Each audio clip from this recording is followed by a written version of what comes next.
For 3 years, rural Michigan business owner Dee Warren has been missing and presumed dead.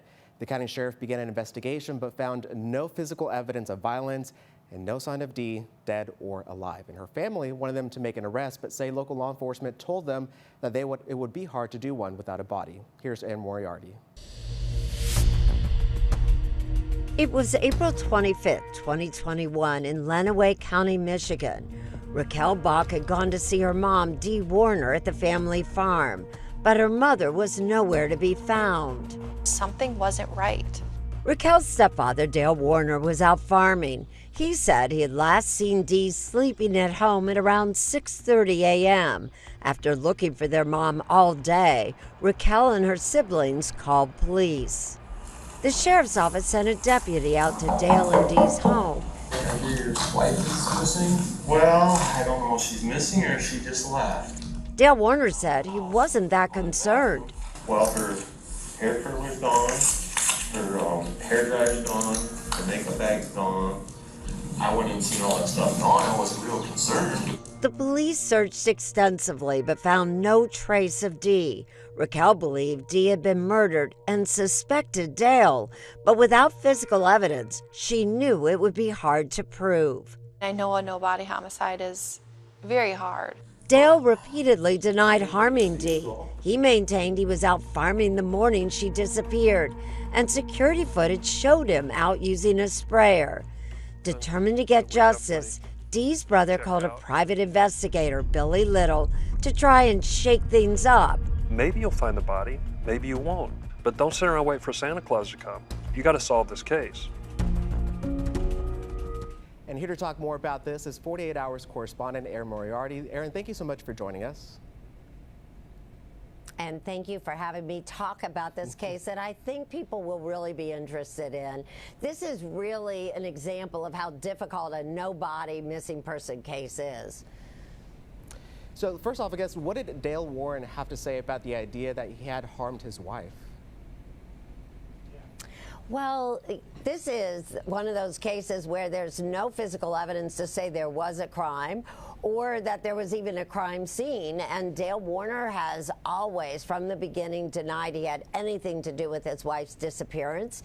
He's also acted like a man who has nothing to hide. He has spoken with police whenever they've asked to speak with him. He's allowed them to search his property, and there is a lot of property to search.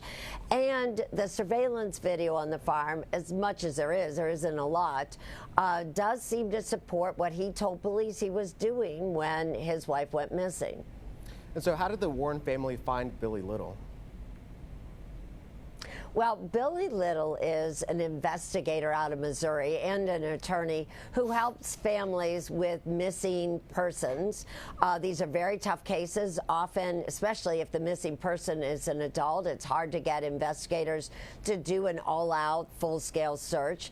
And so he was doing a 48 hours, and one of Dee Warner's family members, her sister-in-law, saw him on a 48 hours, and he was helping a family in the same kind of situation where a mother had gone missing after an argument with her husband.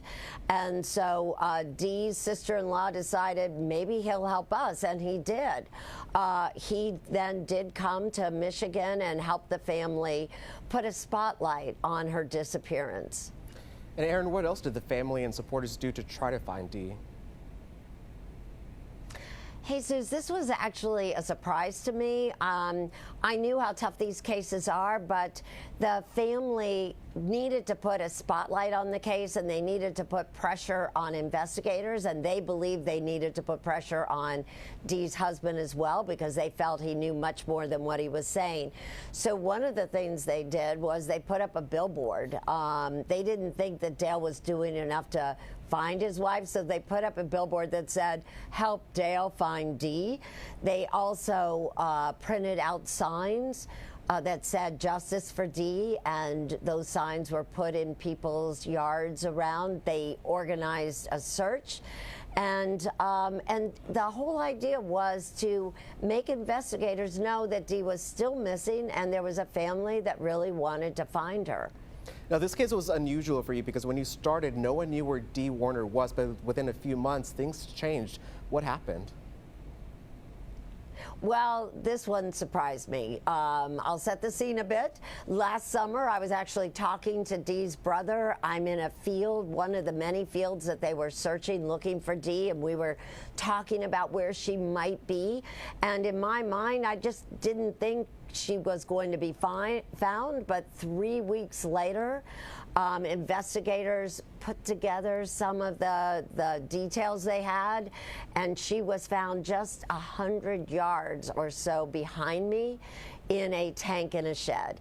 That has not happened to me in the past, where a case actually progressed while we were on it, and it went from a no body case to an all-out homicide case. Although I should point out that Dale Warner still says he had absolutely nothing to do with it, and he has, you know, no idea of how her body got there. Definitely an episode to watch. Thank you so much for joining us. And you can watch 48 Hours right here on CBS 19 tomorrow night at 9.